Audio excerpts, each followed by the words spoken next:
ఎలా ఉంది అసలు response? Good evening everyone. I am part of biggest film India has ever seen. ఇంకంతకన్నా ఏం కావాలి? What else we want? Down the line 20-25 years తర్వాత పుష్ప 2 అనేది మా అందరి కెరియర్స్లో అంటే ఒక కల్ట్ క్లాసిక్ కూడా అంటారు. ఇంకా దాని సంథింగ్ ఎల్స్, నాకు వర్డ్స్ కూడా దొరకట్లేదు చెప్పడానికి. థ్యాంక్ యూ అల్లు అర్జున్ గారు, love you sir. Mulleti Mohan is very close to my heart.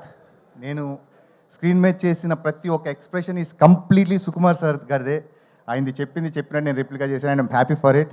అట్లనే thank you Mythri films for Naveen గారు, రవి గారు, చెరి గారు అండ్ ఎవ్రీ వన్, మా direction department, everyone who help me out on this. Thank you very much. And all the co actors, DSP sir, every one, Ganesh Acharya sir, every one, love you, thank you very much. Thank you అండి. Yes, Aditya Menon గారు మాట్లాడతారు. నమస్తే అండి అందరికీ. ఇప్పుడే just దీపాలితో మాట్లాడుతున్నప్పుడు